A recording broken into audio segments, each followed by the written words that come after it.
Amém? Amém. Disse o Senhor a Moisés: agora verás o que hei de fazer a Faraó, pois por mão poderosa os deixará ir, e por mão poderosa os lançará fora dessa terra. Falou mais Deus a Moisés e lhe disse: eu sou o Senhor. Apareci a Abraão, a Isaque e a Jacó como Deus Todo-Poderoso, mas pelo meu nome, o Senhor Jeová, não lhes fui conhecido. Também estabeleci a minha aliança com eles, para dar-lhes a terra de Canaã, a terra em que habitaram como peregrinos.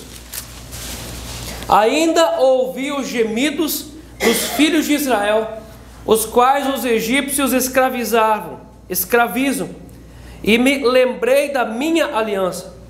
Portanto, dize aos filhos de Israel: eu sou o Senhor, e vos tirarei de debaixo das cargas do Egito, e vos livrarei da sua servidão, e vos resgatarei com o braço estendido, e com grandes manifestações de julgamento.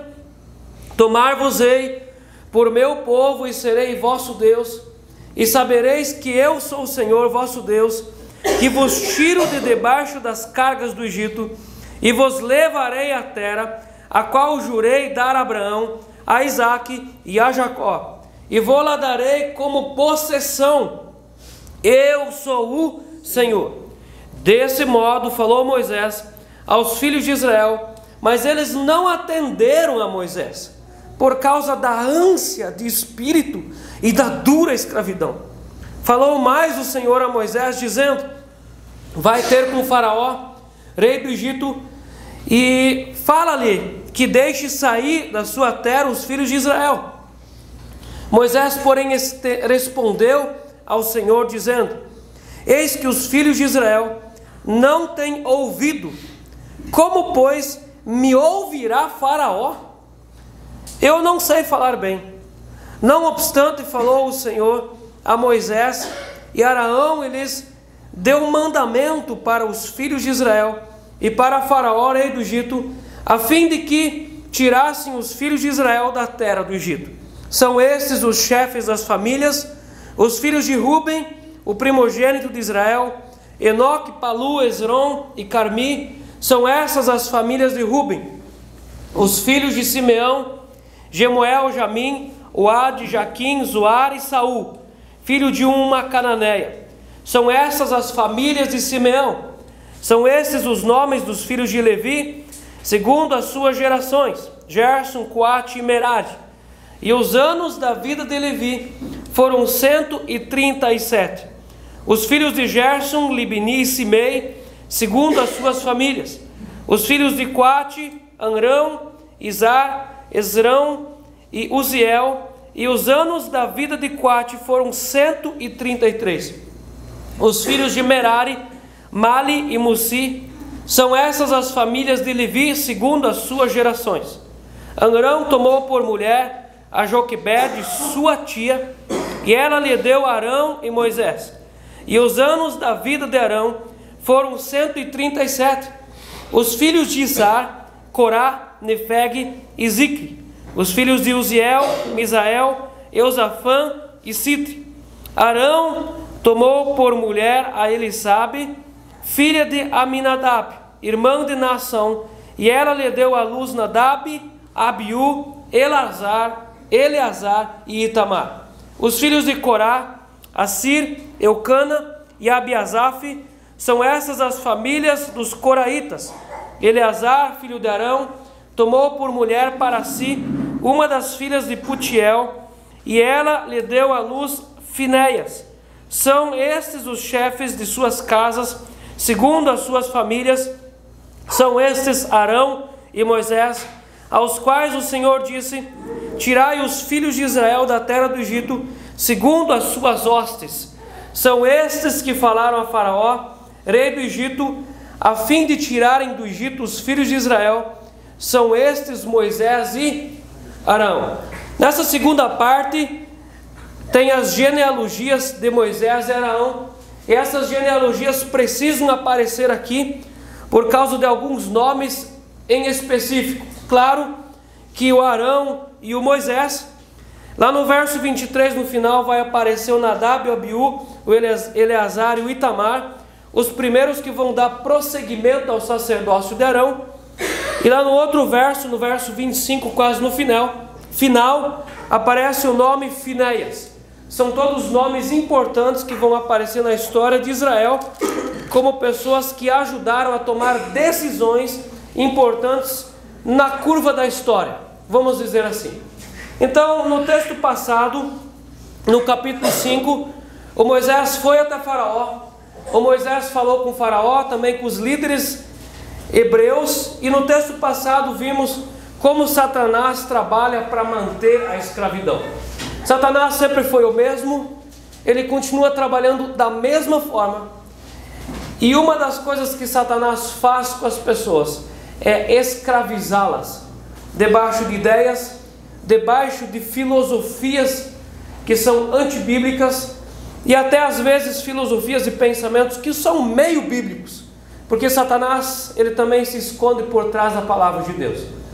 E todo cristão precisa ser humilde e se importar para entender o mundo espiritual. Eu digo isso para você. Você precisa se importar para entender o mundo espiritual. Nós não podemos ser inocentes, ingênuos e olhar para as coisas apenas como o mundo natural. O mundo, a existência das coisas é como um prédio de 2 andares. Nós estamos no prédio de baixo, onde é o mundo natural. E existe o mundo sobrenatural, o mundo espiritual, que governa sobre o mundo natural. E eu preciso pedir para que você se importe, para você entender o mundo espiritual. Tanto o mundo espiritual de Deus, como o mundo espiritual de Satanás. O mundo espiritual existe, e ele governa sobre e dentro dos seres humanos. A Bíblia é muito clara. Nós temos inúmeros textos, e não só textos bíblicos, mas experiências de vida com pessoas, de que o mundo espiritual governa sobre o mundo natural. O mundo espiritual governa não só sobre as pessoas com opressão, mas dentro das pessoas com possessão. E às vezes não apenas uma possessão demoníaca, mas uma possessão no sentido de Satanás governar a pessoa. Satanás ter as rédeas da pessoa na mão e Satanás conduzir a vida, a história e as escolhas da pessoa. E se não fosse verdade isso, a Bíblia não diria que Satanás enganou o coração de Ananias e Safira. A Bíblia diz que eles tinham proposto no coração deles dar uma oferta, vender a sua propriedade, depositar aos pés dos apóstolos, porque tinha outras pessoas que também estavam fazendo isso. E nesses mesmos textos de Atos, a Bíblia cita a história de Barnabé e da sua esposa, que também venderam uma propriedade, depositaram aos pés dos discípulos com uma finalidade: ir para missões. Eles estavam sendo enviados para ministério e não precisavam mais da propriedade. Venderam, colocaram aos pés dos discípulos. Eu entendo que quem induz o coração de uma pessoa para ofertar, e ainda mais uma oferta tão grande, é o Espírito Santo. Então nós temos uma primeira investida espiritual na vida desse casal espiritual, o Espírito Santo. Mas alguma coisa aconteceu entre a fala do Espírito Santo e o caminho para levar a oferta. De alguma forma eles abriram o coração e Satanás começou a governar o coração deles, e Satanás entrou e enganou eles. Eles mentiram para Pedro e João. Deus matou eles porque era exatamente uma matriz, era a construção de uma matriz de igreja, e Deus precisava mostrar a partir dos acontecimentos temor. Se não fosse verdade isso, a Bíblia não ensinaria que Judas foi tomado por Satanás. A Bíblia diz que logo depois que Judas se levantou da mesa da ceia, Jesus disse: vai e faça o que tem que ser feito. E a Bíblia diz que Satanás entrou dentro de Judas para que ele enganasse, para que ele vendesse, para que ele traísse Jesus. O mundo espiritual tem poder e autoridade sobre as pessoas. Se isso não fosse verdade, a Bíblia não ensinaria em Mateus 2, versículo 13, que José e Maria, advertidos por divina orientação, foram enviados como o menino Jesus para o Egito para fugir das mãos de Herodes. Deus os orientou para que eles saíssem de Belém para preservar a vida do Salvador. Se isso não fosse verdade, Paulo teve uma visão com um varão macedônio e foi orientado a ir pregar nas regiões macedônias, em Atos 16, verso 9. Paulo tinha na sua agenda missionária entrar nas terras da Ásia, para dentro dos países asiáticos. E na noite, antes dele entrar para a Ásia, Deus deu uma visão para ele, e ele enxergou um varão macedônio, um homem vestido como os macedônios se vestiam, e o homem clamou para Paulo dizendo: Paulo, ajuda-nos, passa para a Macedônia e nos ajuda. E Deus convenceu o coração de Paulo a não ir para a Ásia, mas sim entrar para as regiões da Macedônia, e muitas pessoas foram orientadas e se converteram ao Senhor Jesus. Meus irmãos, você precisa aprender a entender o mundo espiritual. O mundo espiritual governa sobre as pessoas. Tanto Jesus Cristo conduz os verdadeiros crentes, Jesus conduz os verdadeiros crentes a andarem com outros crentes, mas Satanás também tem influência no mundo espiritual. É por isso que Jesus mandou orar e vigiar. Você precisa vigiar, porque muitas vezes nós podemos ser confundidos com a voz de Satanás. Quando nós olhamos no capítulo 5, o primeiro encontro de Moisés com Faraó causou no coração de Moisés frustrações. Mesmo que Deus tinha dito para Moisés: vai até Faraó e fala com ele para que deixe ir o povo. E Deus anunciou para o servo Moisés que não seria fácil, e deixou dito que o Faraó não ouviria. E mesmo ele tendo essa informação, ele ficou frustrado por causa do endurecimento do coração de Faraó. Todo servo que vai para o trabalho da pregação do Evangelho e leva uma palavra de Deus para as pessoas, ele precisa saber que as pessoas podem não ouvir.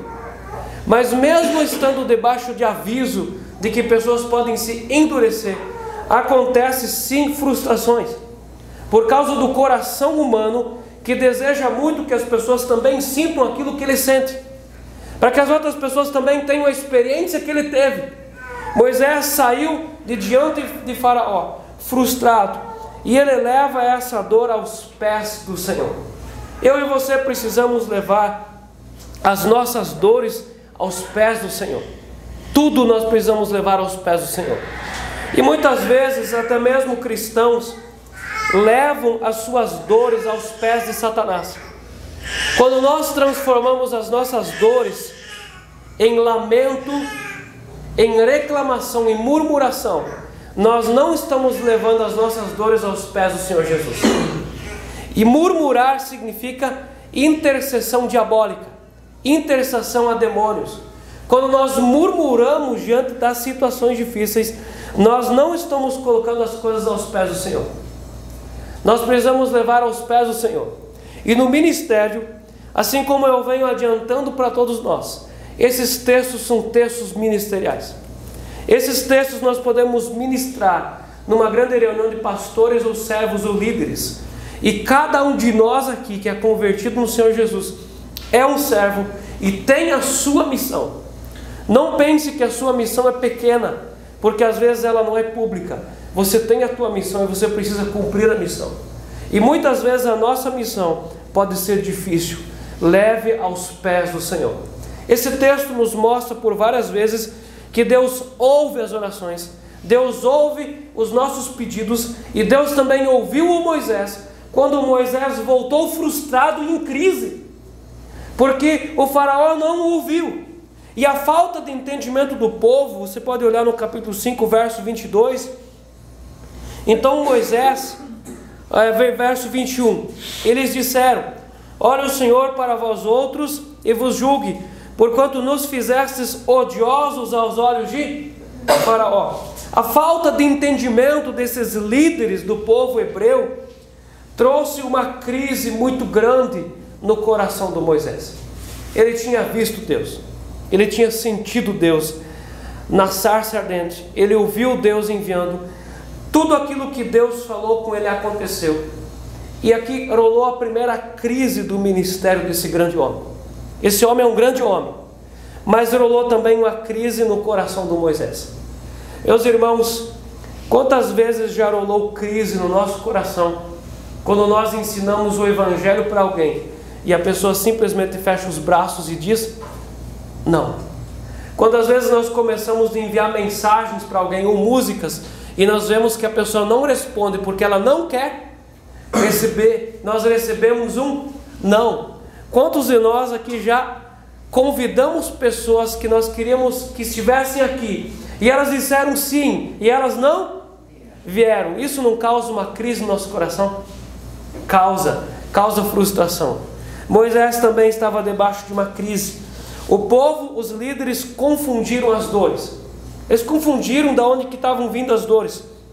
Entenderam mais ou menos assim, que Satanás era bom e que Deus estava causando sofrimento para eles. Até mesmo Moisés interpretou isso no verso 22, 5:22.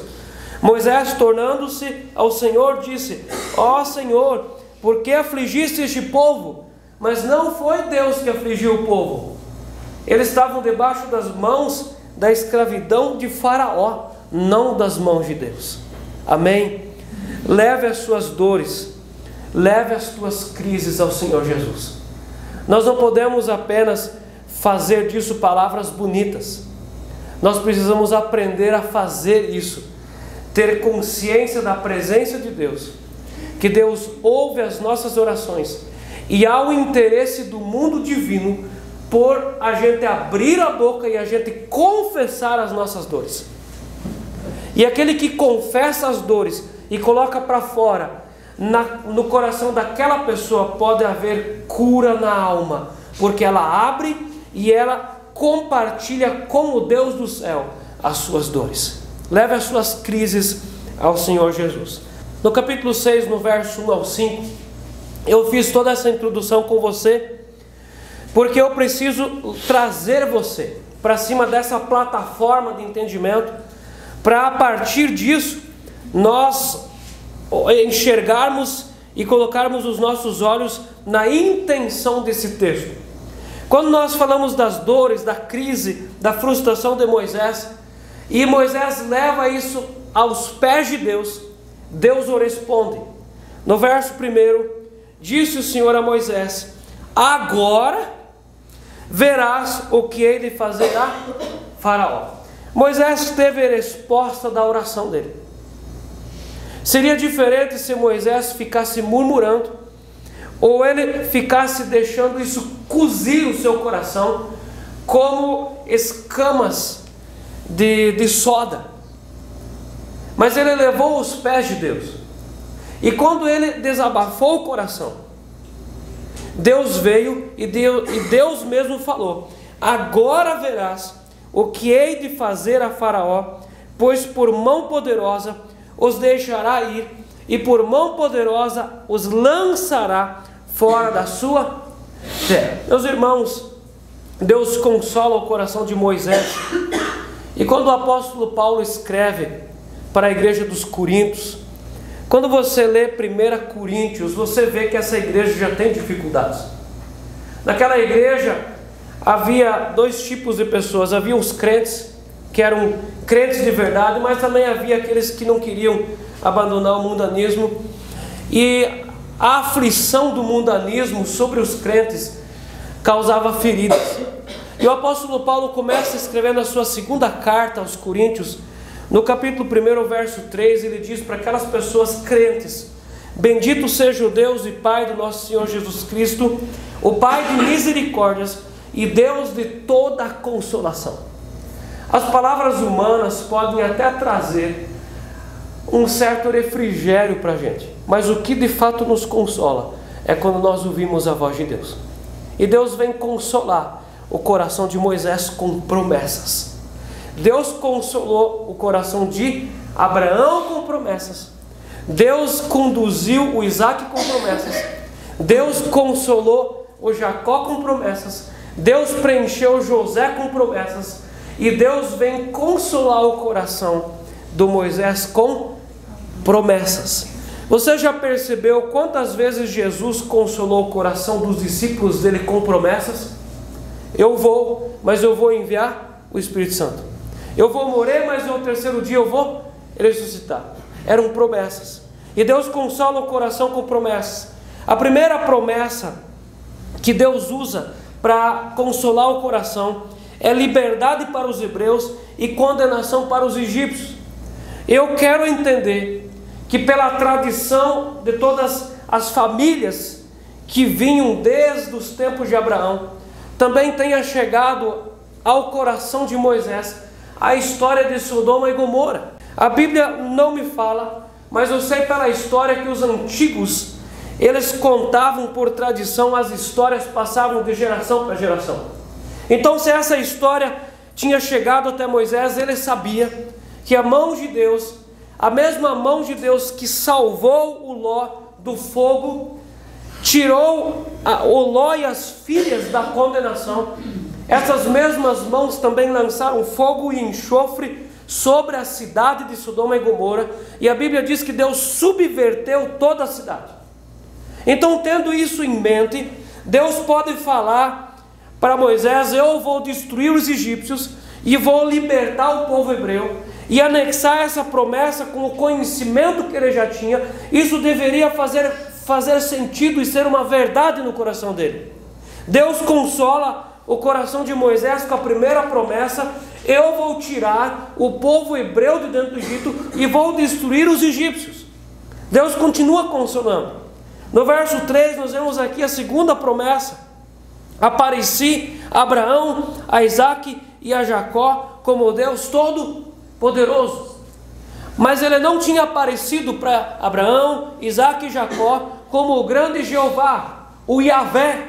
Ele tinha se apresentado com outro nome para Abraão, mas era o mesmo Deus. Eu sou o mesmo Deus.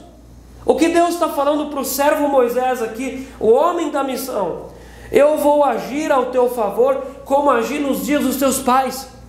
O que Deus está falando para Moisés aqui é: Moisés, olha para trás, você tem referência. Eu não deixei na mão nem Abraão, nem Isaque, nem Jacó, nem José, e não vou deixar você na mão. O que Deus está falando para Moisés é: eu sou Deus e eu tenho procedência. Eu não nasci ontem, olha para trás. Eu nunca deixei alguém na mão. Livrei Ló, livrei Moisés, livrei Abraão. Eu vou livrar você. E essa promessa precisa entrar no teu coração. Eu tenho procedência. E olha quantas vezes que nós vemos anotado nesse texto, já começando no verso 2, no final: eu sou o Senhor. Eu sou o Senhor. Para de olhar para o faraó e entender que faraó é o Senhor. Para de olhar para a dureza do coração do povo e olhar para ele como a dureza sendo o Senhor. Eu sou o Senhor. Deus está chamando Moisés para ele: você precisa me conhecer, eu sou o Senhor. Eu quero olhar ainda para o verso 4, para uma terceira promessa que Deus faz aqui para Moisés: também estabeleci a minha aliança com eles para dar-lhes a terra de Canaã, a terra em que habitaram como peregrinos. Essa é uma promessa forte. E essa promessa aqui, ela é muito interessante, porque Deus está falando para Moisés: a terra já existe. A terra já existe, porque quando Abraão saiu de Ur dos Caldeus, ele foi para Canaã. Ele já estava lá. A Bíblia diz que ele morou em Canaã e experimentou uma seca, e a pressão dos povos que desciam para o Egito fez ele sair de Canaã, mas ele viveu em Canaã, ele estava lá, ele viu a terra. Então Moisés, cara, a terra já existe, cara, ela já existe. Coloca os teus olhos na promessa, a terra existe, já existe uma promessa e a terra já existe. Também estabeleci a minha aliança, e já tem uma aliança. Eu não preciso fazer aliança de novo. Olha que interessante, aquela aliança que Deus entregou para Abraão, Deus não pegou ela de volta quando o Abraão morreu e depois colocou ela sobre Isaque. Aí quando Isaque morreu, Deus tirou ela e depois colocou sobre Jacó. Não, aquela aliança que Deus deu para Abraão passou automaticamente para Isaque. Quem deu essa promessa para o Isaac foi o Abraão, e o Isaac passou para o Jacó, e o Jacó passou para os seus filhos, e os filhos passaram para toda a geração. Irmãos, tinha uma promessa dentro de cada hebreu e sobre cada hebreu. Você consegue ver isso? Tem uma promessa, tem uma aliança. E por causa dessa aliança que tem sobre todo hebreu, que tem o sangue de Abraão correndo nas veias, por causa dessa aliança, você pode crer na minha aliança. Não confia nos hebreus, não olhe para Faraó, mas olha para a aliança. Você precisa olhar para a aliança. Tanto é que no verso 5, no final, diz assim: e me lembrei da minha aliança. O texto aqui não diz que Deus ouviu a reclamação do povo e se lembrou do povo, mas ele ouviu o povo que estava debaixo da escravidão e se lembrou da aliança. Meus irmãos, há uma terra, há uma aliança, e Deus cura o nosso coração com promessas. Nós precisamos nos apegar às promessas do Senhor. Eu quero fazer um parênteses muito importante aqui. Nós não estamos falando de palavras humanas, porque muitas vezes nós podemos ter na nossa cabeça profetadas, e nós vivemos dentro de um mundo contaminado com a teologia neopentecostal que é profetada. Você tem isso na tua vida, você tem aquilo. Nós não temos compromisso com conversa de homens, e nós também não temos compromisso com anseios do nosso coração. A Bíblia ensina que o nosso coração pode ser enganoso, e muitas vezes nós podemos confundir a voz de Deus com o nosso coração. Isso pode acontecer. Nós não estamos falando de coisas convenientes para nós e relativas. Nós estamos falando da palavra de Deus. Se Deus prometeu, dá prometido. Se homens falam, eu não sei, aí nós não temos nenhum compromisso com isso. Mas nós estamos falando da palavra de Deus. Se Deus promete, essa promessa nós precisamos tomar posse dela. Perceba você que quando nós colocamos uma promessa para dentro, nós não apenas tomamos posse da promessa, mas a promessa toma posse da gente. Ela toma posse do nosso coração. Nós vamos ser dirigidos por uma promessa. Aquela promessa direciona a nossa vida, ela faz mudar a nossa visão, ela faz mudar o nosso entendimento sobre o mundo. A promessa tem o poder e a autoridade de conduzir uma pessoa. Promessa. Por causa da promessa, Abraão caminhou. Por causa da promessa de ter um filho, Abraão e Sara esperaram 25 anos. Por causa de uma promessa. Quando uma pessoa coloca uma promessa dentro dela, e ela nutre essa promessa, ela trata da promessa, cuida da promessa, essa promessa muda a história dela. E Deus está falando aqui: Moisés, você está aqui no ministério, cara, mas esse ministério não entrou em você, cara. Esse ministério não entrou em você. Como você quer, Moisés, que esse ministério, esse projeto de sair do Egito, entra nos hebreus, no teu povo, se não entrou nem em você? É como o pastor que quer obrigar as pessoas a andar com Jesus, mas nem ele anda. É o pastor que quer que as pessoas experimentem os pés de Cristo, mas nem ele experimentou. Moisés, você não experimentou da minha promessa. Você não colocou isso dentro de você. Como você quer que os hebreus ouçam você, cara? E Deus fala no verso 5, capítulo 6, verso 5: ainda ouvi os gemidos dos filhos de Israel. Você lembra daquela escrava de Abraão que fugiu? E Deus socorreu ela, e ela falou assim: tu és o Deus que ouve. Você é o Deus que ouve. Certamente essa mulher, a Bíblia diz que ela era descendente de egípcios. Certamente que essa mulher já tinha experimentado tantas coisas de outros deuses. E a Bíblia diz que os deuses dos povos têm ouvidos e não ouvem. E ela olha para Deus que socorreu ela e diz: tu és o Deus que ouves. Ouvi os gemidos dos filhos de Israel. Vamos comparar isso aqui com a atitude de Moisés. Eles levaram esses gemidos aos pés do Senhor? Não. Mesmo assim Deus ouviu, mas foi diferente o tratamento de um para com o outro, porque um buscou os pés do Senhor e os outros apenas gemiam e reclamavam. Mas eu ouvi, Deus diz, eu ouvi, os quais os egípcios escravizam, e me lembrei da minha aliança. Deus está falando para Moisés: eu sou o Deus que ouviu o gemido do meu povo, sou o Deus que não se esquece da aliança, confia em mim, me conhece. Moisés me conhece. E Deus move todos os acontecimentos para a igreja por meio de promessas e por meio de fé. Deus sempre tratou e Deus sempre trabalhou tudo por meio de promessas. Deus deu uma direção para o Abraão por meio de promessas. Então Abraão se move a partir da promessa, e quando ele chega no outro ponto, Deus dá uma nova promessa. Mas você precisa primeiro cumprir a primeira, para você continuar seguindo a partir da segunda. Mas Deus sempre moveu tudo a partir de promessas. Mas a promessa não é nada para quem não crê. A Bíblia ensina que crer é a responsabilidade, é nossa. Você precisa crer. Nós já aprendemos no nosso estudo bíblico, e nós provamos pela Bíblia, que crer e fé não são as mesmas coisas. Crer vem antes de ter fé. Fé já é algo derramado por Deus no coração do crente, que se relaciona com Deus. Tanto é que fé é fruto do relacionamento com Deus. Mas crer vem antes. Crer é nossa responsabilidade.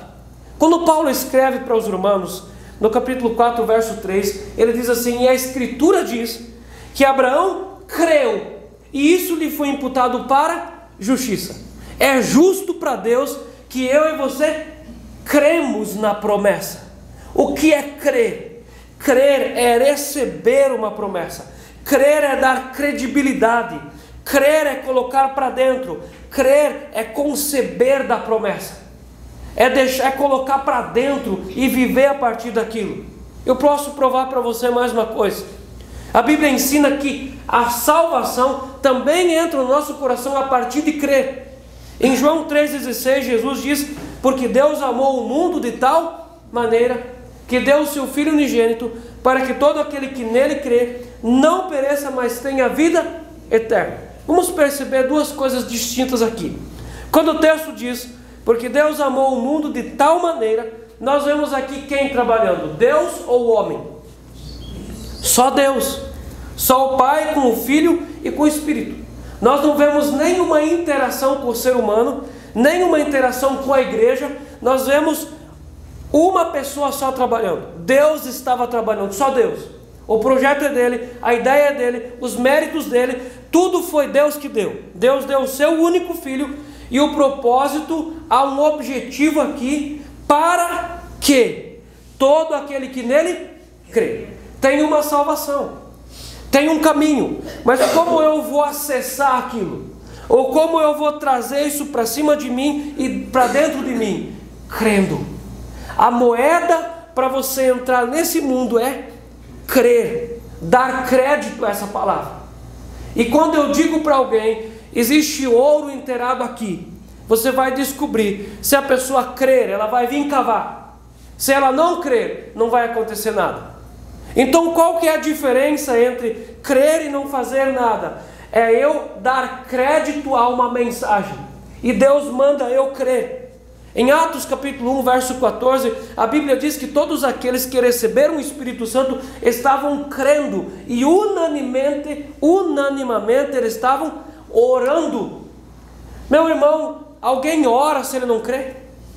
Quando Jesus subiu aos céus, ele mandou os anjos de volta, dizendo: assim como eu estou subindo, vocês estão vendo eu subir, assim vocês também estão vendo eu descer. Fiquem em Jerusalém, até que do alto vocês serão revestidos de poder. Deus não deu uma data, mas eles continuaram crendo, e por causa do crer daquela igreja, trouxe o derramamento do Espírito Santo para o dia de Pentecostes. Crer é o acesso à promessa. Eu preciso crer. Pode ter 300 promessas.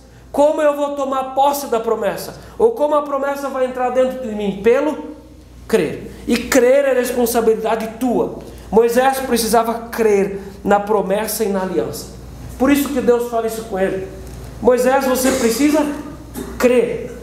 Você pode falar junto comigo? Moisés, você precisa crer.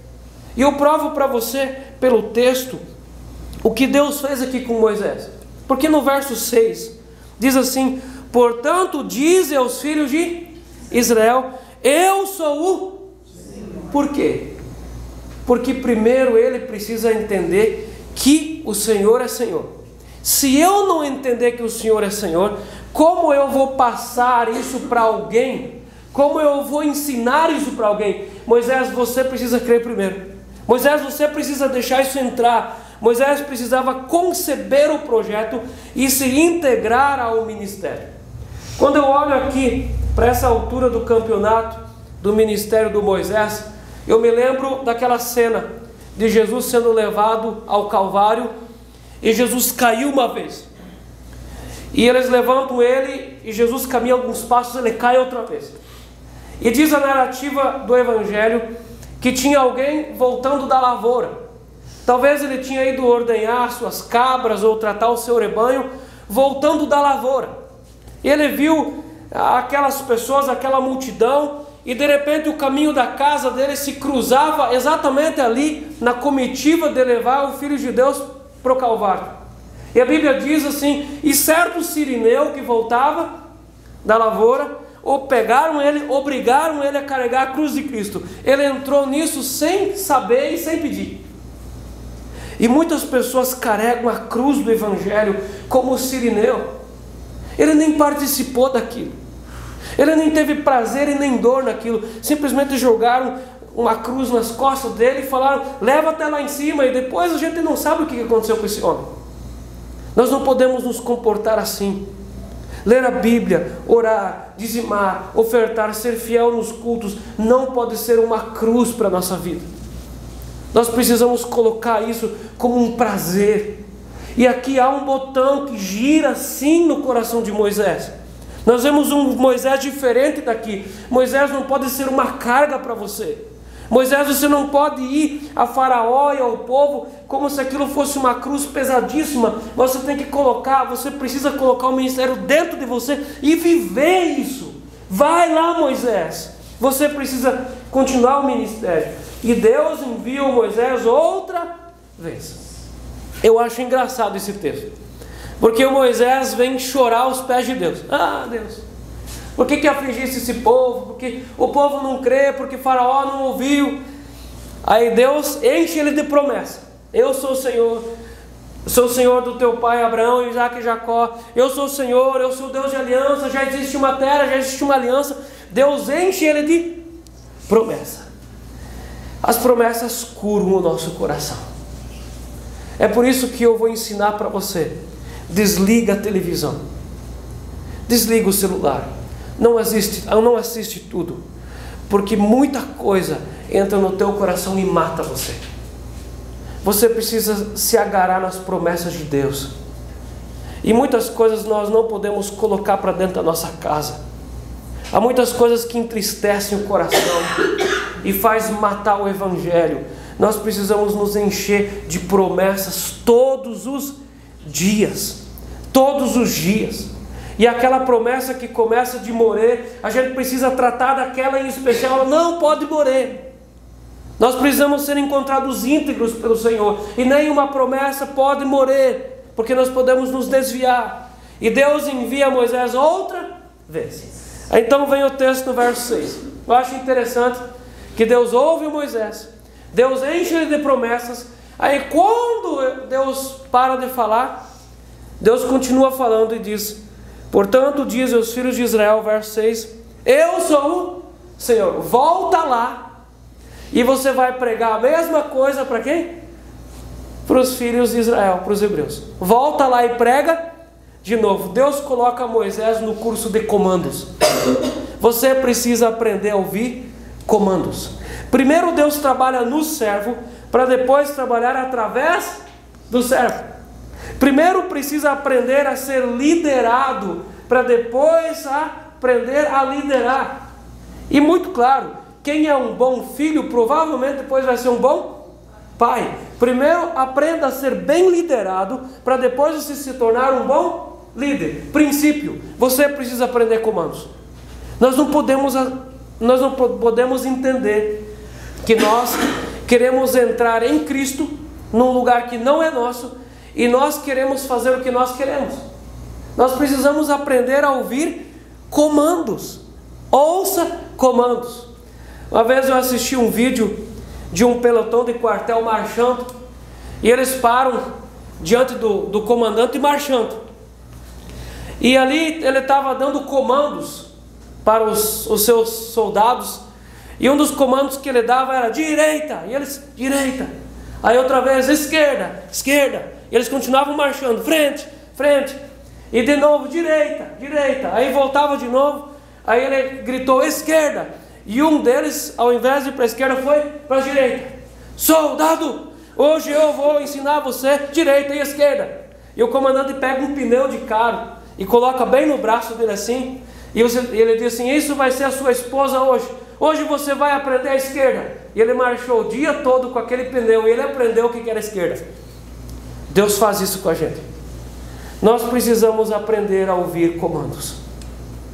Me parece que às vezes hoje os cães adestrados ouvem melhor do que os seres humanos. A primeira coisa que se ensina aos cães que são adestrados é comando. Senta, dá a pata. E os cães ficam adestrados e muito educados, e eles fazem aquilo que o comando diz. Aprenda a ouvir comandos. E Jesus trabalhava por meio de comandos. Jesus comandava. Nas bodas de Caná, Jesus falou o quê? Enche essas talhas. Não vemos Jesus falando outra coisa. Ele apenas disse, enche essas talhas, e não vemos na narrativa bíblica Jesus falando outra vez.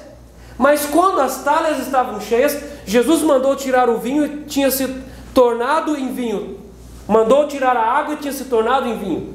Porque eles obedeceram comandos. Cego, aquele cego que Jesus untou os olhos dele com lama, com saliva e lama, Jesus untou os olhos dele e deu um comando, vai até no tanque e te lava. Você imagina esse cego, a dificuldade dele andar por aquelas vielas de Jerusalém, com todos aqueles atrapalhos e empecilhos no caminho, e pessoas indo e vindo, mas ele foi até no tanque e lavou, e a Bíblia diz que ele voltou vendo. Jesus trabalha com comandos. Para a mulher pega em flagrante adultério, no final de tudo ele diz, vai e não peques mais, é um comando, não peca mais. Para o leproso, lembra daqueles 10 leprosos que foram curados?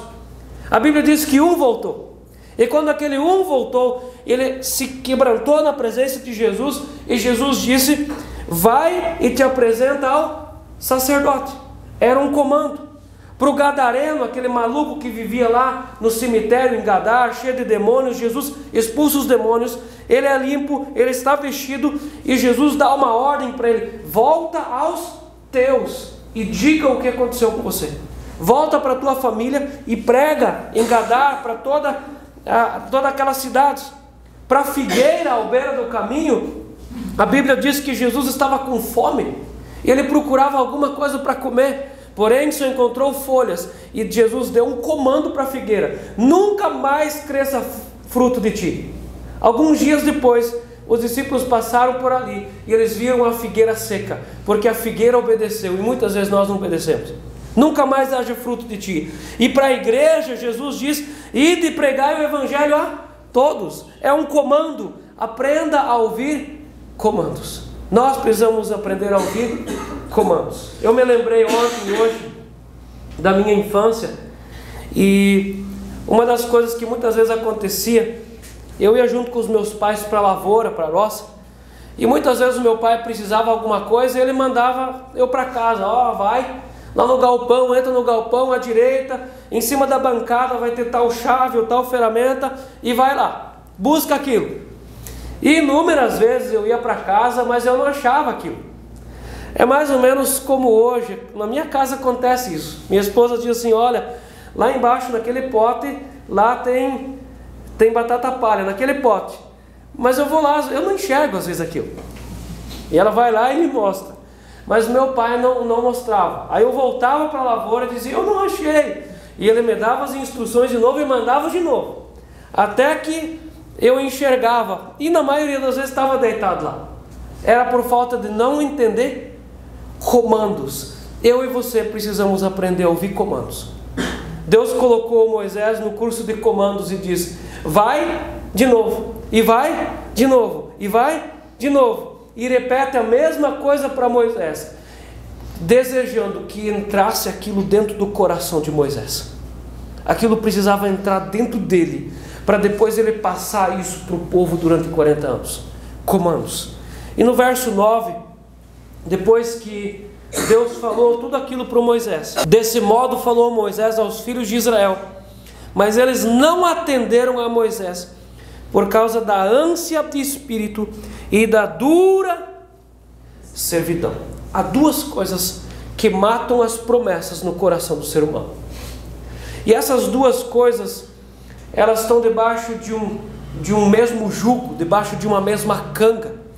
Elas puxam a mesma carroça e elas levam o ser humano para a mesma direção, para o mesmo lugar. E esse texto fala aqui da ansiedade e da escravidão. Uma trabalha para a outra e uma sustenta a outra. A ansiedade gera escravidão e a escravidão gera ansiedade. Uma coisa trabalha a outra, é um círculo vicioso, e se a pessoa não sai disso, ela acaba morrendo. E olha que interessante, a escravidão mata a pessoa de cima ou de fora para dentro. A ansiedade mata a pessoa de dentro para fora. Nós sabemos muito bem que quando nós andamos ansiosos por alguma coisa, isso é tentar acelerar o tempo, porque eu já não vejo a hora de chegar amanhã de tarde. É querer acelerar o tempo, aquela ânsia no coração. Nós não sentimos nem o gosto das coisas, nós não sentimos o gosto de comida, nem da água, nem dormimos direito e nem conversamos direito com as pessoas. E quanto mais ler a Bíblia e orar com ansiedade no coração. Isso não funciona. A ansiedade mata a pessoa de dentro para fora. O coração nem bate direito. O pulmão não respira, ele não capta direito o oxigênio, não envia oxigênio para o sangue. Logo o cérebro não é oxigenado direito, não se planeja direito, se tem medo de tudo. A ansiedade, ela afeta o fígado, o pâncreas, os intestinos são afetados pela ansiedade. Ela mata de dentro para fora. Isso é terrível. Enquanto que a escravidão mata de fora para dentro. E olha como o povo tem vivido debaixo de tantas escravidões. E toda escravidão gera ansiedade. E toda ansiedade é uma escravidão interior. Mas como eu vou acabar com isso? Como eu vou dar um basta? Como que eu posso fazer para me livrar da ansiedade? Enche o teu coração com promessas. Quando nós enchemos o nosso coração com promessas, nós sufocamos a ansiedade. Quando Jesus fala em Mateus 13, ele fala do terceiro solo. Ele disse que o solo era bom, a semente era boa, e logo nasceu, mas o espinho, a semente do espinho que estava ali, cresceu junto e sufocou a produção, e aquele solo se tornou infrutífero. Logo adiantando, logo nesse mesmo capítulo, Jesus conta uma outra parábola de alguém que semeou a sua lavoura. E Jesus diz que durante a noite veio o inimigo e semeou o joio também. E esse inimigo é Satanás. Então, trazendo essa segunda parábola para dentro da primeira parábola, nós entendemos quem semeou o joio, quem semeou a semente do espinho nesse solo bom é Satanás. E esse espinho, ele produz algo. Ele, além de ele ser uma sementeira, e a sementeira é espinhosa, também a semente produz, e a semente é espinho. Ele é mau por completo. E esse espinho, essa sementeira, é a ansiedade que produz escravidão. A ansiedade é a sementeira, é a árvore, é o pé, que produz o seu fruto, que é escravidão. Como eu me livrar disso? Enche o teu coração com promessas. Deus sempre sufocou o fruto do espinho e o espinho com promessas. Nós precisamos alimentar o nosso coração com promessas e colocar dentro do nosso coração aquilo que me traz esperança. O profeta Jeremias, no auge do problema de estar na Babilônia, ou não de estar na Babilônia, mas de viver o juízo pós um exílio. E ele diz nas suas Lamentações, capítulo 3: eu trago à memória aquilo que me traz esperança, é encher o coração com promessas. E outra coisa que gera ansiedade e escravidão é busca por resultados. O porquê o Moisés voltou tão frustrado dos pés de Faraó e do povo hebreu? Porque ele queria resultados. Ele imaginou na mente dele que ele iria lá e com a palavra de Deus, Deus mandou e tudo ia acontecer, e Deus disse e tudo ia acontecer. Ele esperava resultados. Fala junto comigo, resultados. E por isso que nós nos frustramos tanto, porque pelo tamanho da nossa expectativa é exatamente o tamanho da nossa frustração, porque nós queremos muitas vezes tantos resultados, mas o texto todo diz: Moisés, você não vai gerar resultados, porque eu sou o Senhor. Eu sou o Senhor, eu vou gerar resultados, eu vou fazer produzir. Você apenas vai e faça o que eu mando você fazer. Não espere resultados, apenas cumpra a sua missão. Moisés estava frustrado e em crise por não ver resultados, e ele preocupa-se com resultados em vez de preocupar-se com a obra. E Deus está dizendo: Moisés, preocupe-se com a obra e não com os resultados. Irmãos, isso aqui é um conselho para nós que estamos aqui querendo que a nossa igreja vá para frente. E Deus se agrada de um desejo assim, e de fazer discípulos. Mas nós não estamos olhando para resultados, nós estamos olhando apenas para a obra. Nós precisamos nos preocupar em fazer a obra, e toda obra bem feita vai gerar resultados. Mas não somos nós que vamos gerar resultados, nós vamos gerar obra. Faça a obra, preocupe-se com a obra. E uma igreja que busca resultados sem obedecer comandos corre o risco de engordar e não crescer. O que é gordura? São toxinas que o corpo armazena, porque ele não vai usar. E normalmente o corpo vai usar essas toxinas, essas gorduras, quando no período de abstinência. Mas são toxinas. Tanto é que quando alguém vai fazer um jejum ou vai fazer um tratamento de abstinência de comida, ele precisa cuidar, porque a gordura vai entrar na circulação sanguínea e pode gerar dor de cabeça por causa da desintoxicação, porque é uma toxina. Gordura não é crescimento. Engordar não é a mesma coisa que crescer. Assim também como inchar também não é a mesma coisa que aumentar. Inchaço é por causa de uma infecção.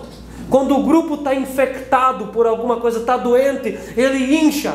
Mas quando nós olhamos uma pessoa que é saudável, ela não é nem magra e nem gorda, ela é totalmente equilibrada. Meus irmãos, a igreja precisa crescer e não inchar, e nem engordar. Aí o verso 13: não obstante, falou o Senhor a Moisés e Arão, e lhes deu o mandamento para os filhos de Israel e para Faraó, rei do Egito, a fim de que tirassem os filhos de Israel da terra do Egito. Mas eu quero ler com você ainda o 12, que é importante. Moisés, porém, respondeu ao Senhor, dizendo: eis que os filhos de Israel não me têm ouvido. Por que é que os filhos de Israel não têm ouvido o Moisés? O primeiro motivo é porque o Moisés não estava ouvindo Deus. Mas você diz assim: mas ele estava escutando Deus, mas aquilo não estava entrando no coração dele. Aí Deus manda ele de volta. O segundo motivo era por causa da ansiedade e por causa da escravidão. E a ansiedade sufoca as promessas. Mas no verso 13, Deus começou o próximo nível de combate contra Faraó. Aqui Deus dá um checkmate, e aqui a paciência do Senhor vem para socorrer o servo Moisés. Tanto é que no capítulo 7, você pode olhar comigo, lá no verso 14, nós já temos aqui o quadro, a primeira praga, porque Deus começou um novo nível de combate com Faraó. Deus tinha acabado-se a sua paciência quando o Moisés começou a ouvir e entender comandos, E eu creio aqui que o ministério entrou no coração do Moisés. Daqui para frente nós vamos ter um Moisés diferente.